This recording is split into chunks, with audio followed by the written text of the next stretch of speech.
हम इतिहास के बारे में जानते हैं कि इतिहास क्या है। आके देखते हैं इतिहास में क्या रहता है कि सीधी सी बात करें इतिहास में इसमें आपने सुना होगा इतिहास। तो इतिहास में क्या है, 3 भाग होते हैं। इसमें पहले भाग और दूसरे भाग, सेकंड भाग। मतलब पहले भाग में इसमें प्राचीन इतिहास आ जाता है, प्राचीन। और द्वितीय भाग तो थोड़ा लिखने का तरीका चेंज करेंगे अपन।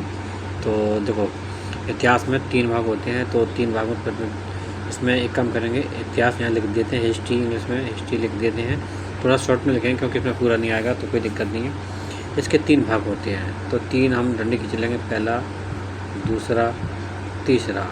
देखो, पहले में आता प्राचीन इतिहास, ठीक है ना। थोड़ा लिखाई वैसी रही है तो कोई दिक्कत नहीं है। दूसरा होता है मध्यकालीन जो बीच में स्थित है उसे बोलते हैं मध्यकालीन। और तीसरा होता है आधुनिक, मतलब आधुनिक इतिहास, जो अभी चल रहा है वो इतिहास। तो इसमें शुरुआत में क्या होता है, प्राचीन इतिहास पढ़ते हैं, और जिसमें शुरुआत होती है हड़प्पा सभ्यता और उससे पुरानी सभ्यता हैं, उनसे शुरुआत की जाती है। और ये करीबन 712 ईस्वी तक चलता है, और चलने के बाद में वहाँ पे समाप्त हो जाता है। और इसके बाद में फिर 712 ईस्वी से के बाद में मध्यकालीन इतिहास शुरुआत होता है। और मध्यकालीन शुरुआत करीबन 1818 के लगभग चलता है। और इसके बाद में आधुनिक इतिहास की शुरुआत होती है, जो कि 1818 से लेकर के 1947, जब तक देश आज़ाद नहीं होता तब तक चलता है। कभी कभी लोग समझ नहीं पाते हैं, जो नए होते हैं एकदम इनको कुछ नहीं आता, वो कहते हैं 3 इतिहास कैसे हो गए, हमने आज तक को पढ़े नहीं। कोई दिक्कत नहीं, देखो ऐसा रहता है, शुरुआत में हमें चीज़ पता नहीं रहती है। हम जब छोटे एग्ज़ाम से कक्षा पास करके आते हैं, जैसे बड़े में जाते हैं, तब पता चलता है अरे हमें ये भी पढ़ना है।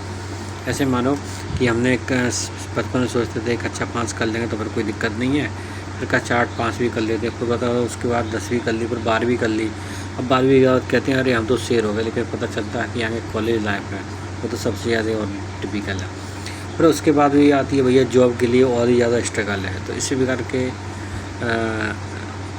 ये इतिहास आपको इतना लेंदी नहीं लगेगा, मैं आपको उनको सिंपल कर दूँगा।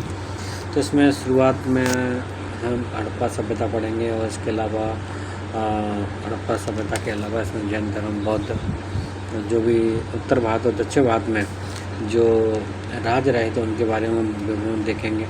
फिर उसके बाद में सारी चीज़ ख़त्म होने के बाद में हम मध्यकालीन भारत में जाएंगे, जिसमें जो कि गजनबी तुर्क वगैरह जो लोग रहे थे उनके बारे में पढ़ेंगे। इसके बाद में सबसे लास्ट में हम इसमें ही मध्यकालीन भारत में ही तुर्क वगैरह, मुग़ल वगैरह, और फिर इसके बाद मराठा आते हैं, और उसमें शेरशाह सूरी का भी वर्णन आता है।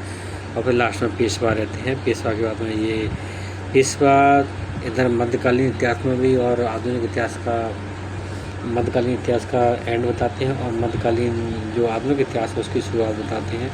वहाँ से शुरुआत हो कर के और ये 1947 ज़्यादा देश आज़ाद होगा तब तक चलता रहता है। तो ये थोड़ा सा विवरण है। तो आज हम शुरुआत कर देते हैं, कहाँ से करते हैं,